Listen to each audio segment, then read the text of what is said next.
We're now starting work here on the first floor in 68 Arran Street East. And Andrew Smith has now made his way up to the, what we think, Andrew, was a bedroom cornice in this room. And this is a lot plainer, simpler cornice than the Rococo cornice you were stripping downstairs. That's correct. And it's a concave moulding.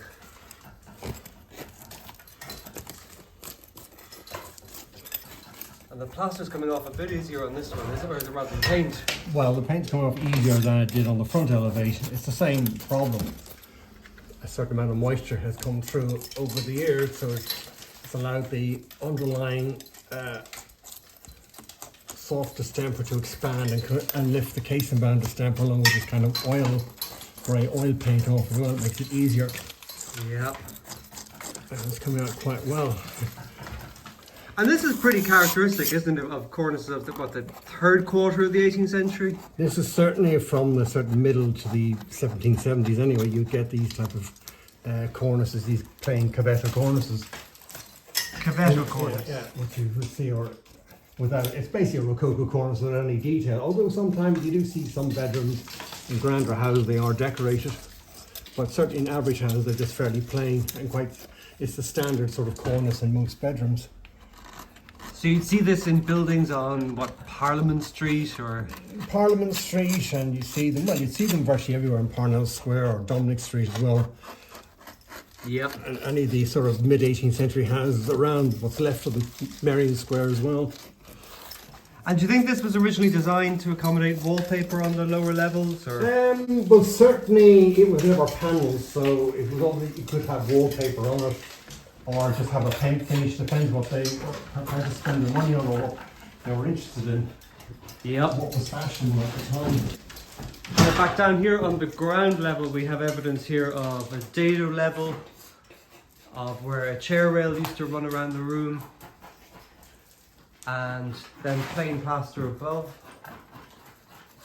And as Andrew was describing that, the mint condition, this is almost as crisp as the day it was finished. And of course, not forgetting the ceiling itself as well above your head is the original lath and plaster ceiling. That's correct, it is indeed. It's in good order. There's a few hairline cracks and all that in it.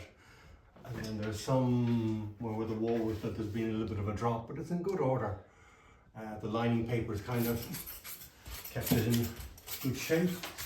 It's just easy to remove. There's some flaking paper on that. I think it's fine. See where the wallpaper was. That's coming out fairly easy. Or lining paper, I should say.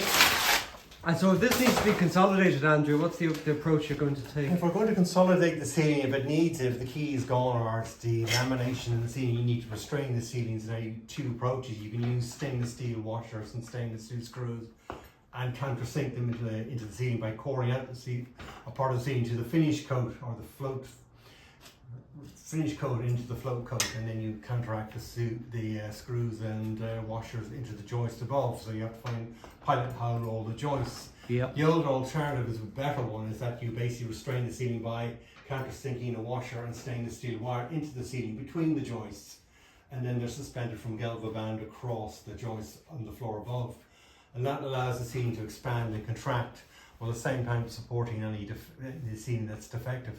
And then all you do is you just backfill the holes in the ceiling with lime and plaster. And in that way you manage to preserve the very substantial fabric that's... Yes, that's exactly. It's minimal intervention, and you can still lift the floorboards and inspect the ceiling and see what's going on. And it is reversible as well if it needs to be.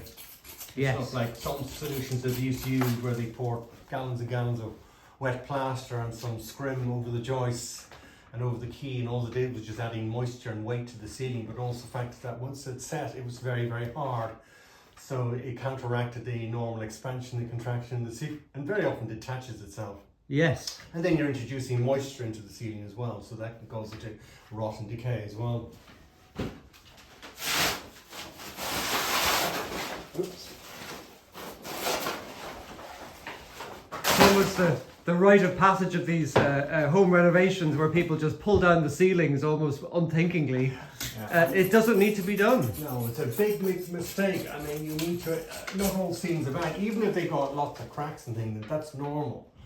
It's just where you've got a serious belling in or delamination, then you need to inspect the key from above and inspect the ceiling from below. But it's all salvageable. People just don't go in and just do the standard, rip it all out sort of thing. Because you've got to ask you, well, why are you acquiring the building in the first place, or a historic building? If you remove everything, you've got nothing left that makes the building valuable in the first place. Absolutely. So looking forward to seeing this fully consolidated.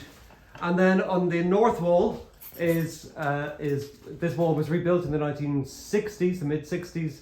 So you're going to recreate that Cavetto type cornice all the way around. It'll be run in situ as well along that wall, and anywhere else that's gone missing, so over the staircase as well. Yes. Intervention there. So, and any of the repairs, and also where those grey bits are in the middle, that's also modern plaster, very crude infill, so that has to be removed and redone again. Yep. We can see here where the tie bar in the 1960s was actually put through. We temporarily moved them down in order to carry out these works. But the tie bar will be removed completely as part of the conservation. So thanks, Andrew, for that. Okay, not at all. And then just down the stairs as well, Andrew's been working on stripping the Rococo cornice at the lower levels here. And what he's revealed is what we assume to be the original 18th century Rococo cornice around the stairwell, but in fact this was completely reproduced in the Edwardian period at the same time as the stairs, as this pine stairs was put in. A cast was made of the cornice before it was removed, and then it was recreated. So in fact what we're looking at here is a lot of the glooped up paintwork that had survived right up until 1910 was literally reproduced, paint and all, in the casting running around the top of the stairwell.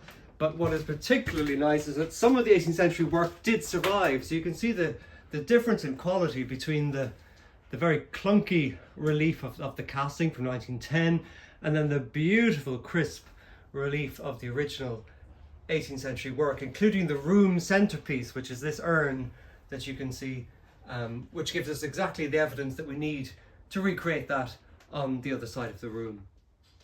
So check back soon for another update.